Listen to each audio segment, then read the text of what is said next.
Okay, in the last recording, I was talking about Sir Giles and being taken to Lampard Hall. There's another postcard of Lampard Hall. Um, there's a couple of slogans at Lampard Hall that appeal to me. Isham slogans. One of them is in Latin that says, I show, I sham not. So you can see that as kind of a kitschy, corny takeoff play, or like a bad pun or something. The I sham, I show, I sham not. But I love the idea behind it, despite how it might come across. My friend, the later baronet who took over from Giles when he died, Sir Ian, was embarrassed at this motto.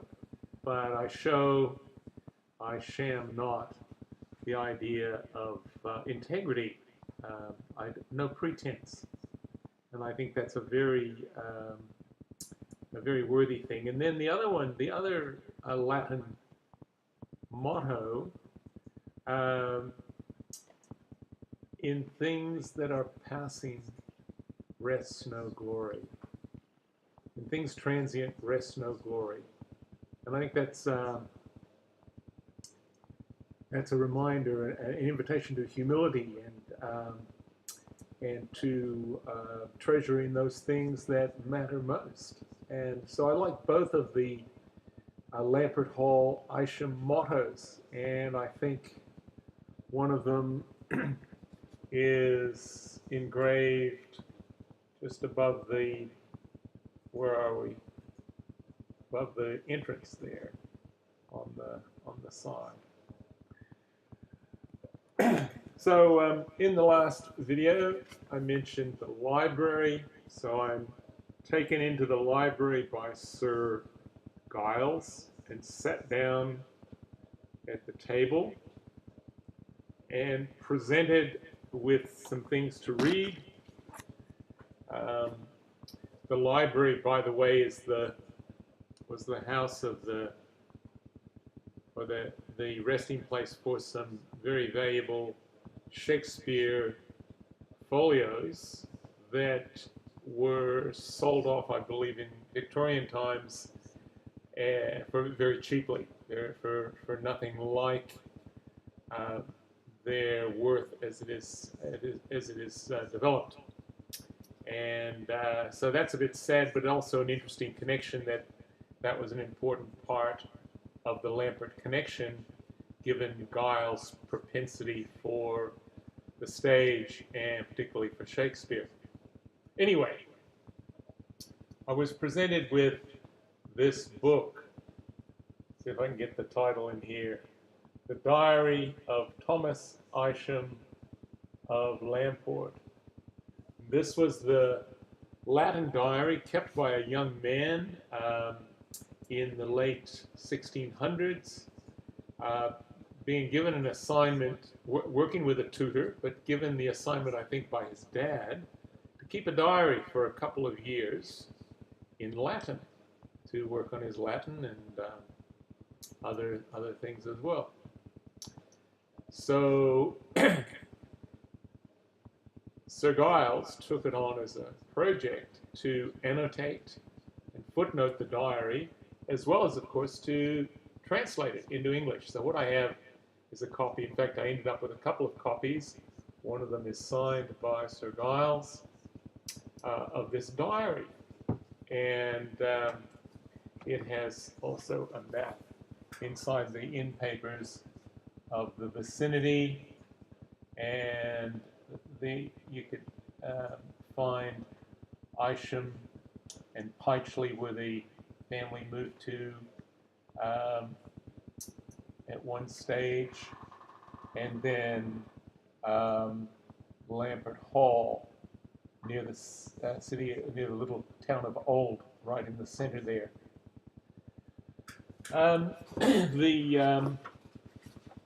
the young man who kept the diary, Thomas, who did a lot of the 17th century things that young men do, like he took a trip over the Alps and spent time in Italy.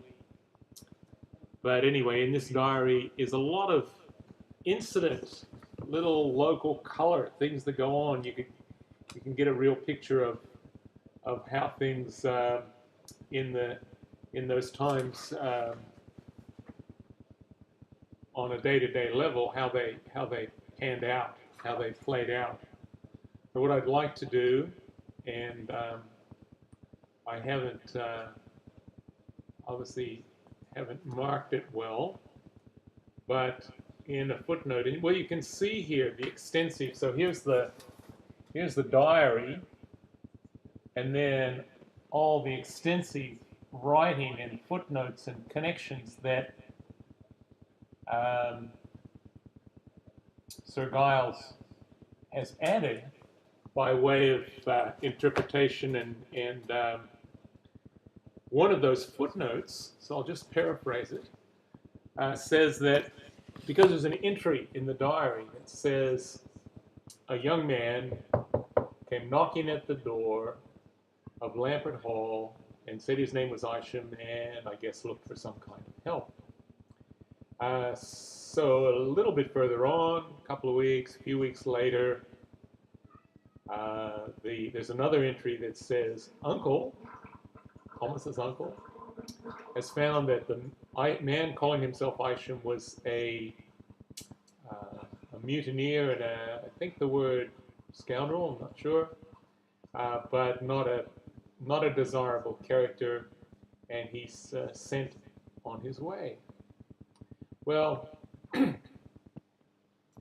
the comment that Sir Giles makes is that there were a number of incidents. The sailors and military at the time were so poorly paid that there were a number of incidents that would have amounted to mutiny and could have been called that, and that perhaps this young man wasn't quite the scoundrel he seemed, possibly not. And the interesting thing is that the dates are pretty much a match for this being the John Isham. Here comes the American connections, that this would have been the John Isham who settled in Barnstable, Massachusetts, maybe failing to find the assistance or support that he was hoping for. So he and maybe being a seafaring man, if he was a sailor, the voyage would not have been not the magnitude of ordeal perhaps as it would have been for someone else. Now the interesting thing is that the Isham family does have other American connections. I was shown a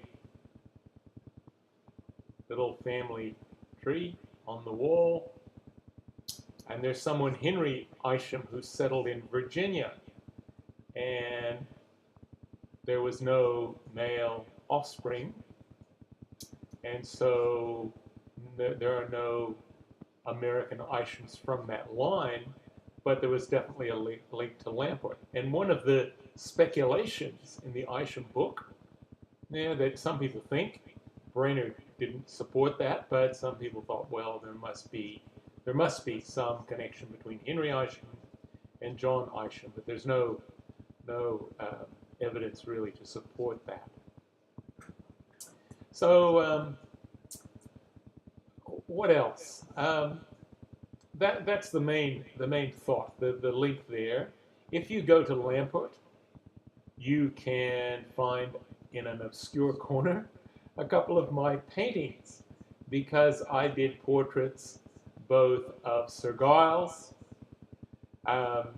and, no, I'm wrong, not Sir Giles, Sir Ian, who followed on from Sir Giles, and there's a portrait there of the new baronet, the current baronet, whose name is, help me, Marion. No. Okay. His brother, Norman. That's right, not to be confused with the other admirable Norman Isham, the American who was an architectural historian. Okay, so with that memory lapse, I'll leave it there. But like I said, there are a couple of my paintings of the most recent baronets on the walls in some behind the scenes passageway of Lampard Hall, and you could request to see them. The one of Norman also includes his wife. Okay, I'll leave it there.